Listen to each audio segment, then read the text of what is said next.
This is the Mercury K1. It's a uniquely designed wireless mechanical keyboard from Gravastar. It has an aluminum top casing and other sound-absorbing components. But are these features and its unique design enough to lure you into buying this? Let's find out. Just a quick disclaimer, Gravastar sent this keyboard for us to review, but rest assured that all views and opinions are my own and this will be an honest review. Inside the box you'll see a user manual, a utility box which includes the USB-C to USB-A cable for charging and wired mode connection, additional switches, a keycap and switch puller. And the last item you'll see in the box is the Mercury K1 wireless mechanical keyboard with a plastic dust cover. The Mercury K1 has a uniquely designed aluminum top casing. Gravastar is known for producing desktop peripherals with futuristic or robotic design. Hence the aesthetics of this keyboard. The Mercury K1 has 75% layout with customizable ambient lighting on the bottom side of it. It also has a multifunctional knob, more of it later. Aside from the aforementioned components, it also has a case logo indicator beside the arrow keys. This indicator changes its backlighting once caps lock mode is enabled. And inspecting the sides of the board, the toggle switches, OS and connection mode are placed in the top middle together with the USB-C port. Flipping the board, you'll see the usual components like rubber feet and kickstands, and together with these components is a magnetic USB-C compartment. In case you're wondering, the Mercury K1 weighs 1065 grams. It's heavy but for obvious reasons, the aluminum top casing. The knob of Mercury K1 has 4 functionalities: adjust the volume, mute toggle, adjust the brightness of the keyboard lighting, and switch the lighting settings. The default functionality of the knob is to adjust the volume and mute toggle. To switch, just press and hold the knob for about 3 to 5 seconds. Once the knob turns to lighting mode, you can now switch the brightness of the keyboard and switch the light settings. As for its battery capacity, the Mercury K1 has 8000 mAh. So far, this is the biggest I've tried this year. In my test, I got 1 week of wireless time with a daily average of 8 hours. In this test, the RGB lighting of the typing area and the ambient light of the keyboard were turned on. And regarding its charging time, it took me almost a day to fully charge it. The function key serves as the low battery and charging indicator. Once the keyboard is in low battery levels, it will blink red. Aside from the function key illumination, you can also monitor the battery level by pressing function key plus B. The numbers 1 to 0 will illuminate, indicating the corresponding battery status. Another feature of this keyboard is its tri-mode connection. So far in my testing, I haven't encountered delays or interference when switching to wireless mode, Bluetooth and 2.4 GHz wireless connections. This is also the same for wired mode, no delays or interference when using the keyboard.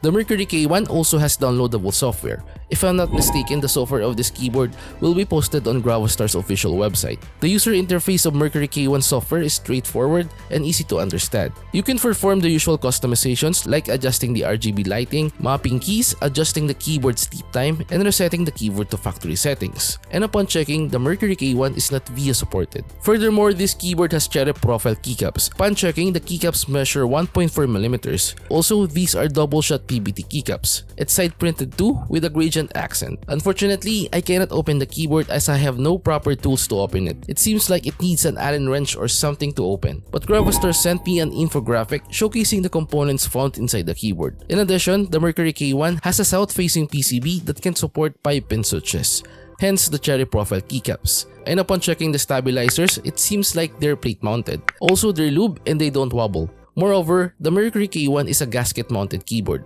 And in case you're wondering, it's not too bouncy and it's a bit stiff. As for the switches, Gravastar installed linear switches from Liubog. These switches are only for the test units they sent out. According to them, the production units that will be sold will have Gravastar Kale linear switches. Anyway, here's a quick sound test of the keyboard.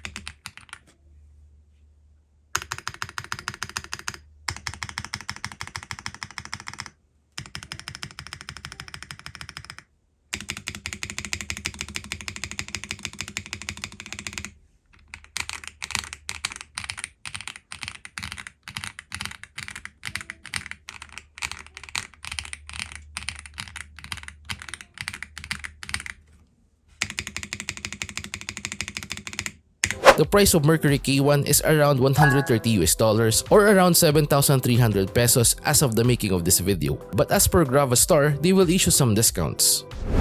Overall, I had good experience using the Mercury K1. It's not just the design that makes me like it, but the performance too. It has good keyboard acoustics and a handy multifunctional knob that can adjust the lighting of the keyboard and the volume of the device the K1 is connected to.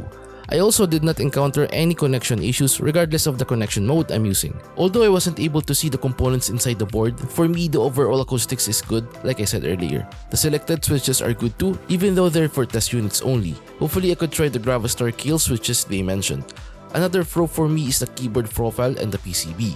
It supports pipe and switches and it's south-facing. In my opinion, south-facing PCB should be the default when one of the assets of the mechanical keyboard is its RGB lighting. Using transparent keycaps will not be a problem. I also like the weight of the keyboard, to be honest. Even though it has an aluminum top casing, it's still portable and can carry anywhere, which is good especially if you're always on the go. As for its case logo indicator, it's a good addition, but hopefully they made it an LED screen instead. Displaying the keyboard status is very handy, especially if you use the keyboard in gaming.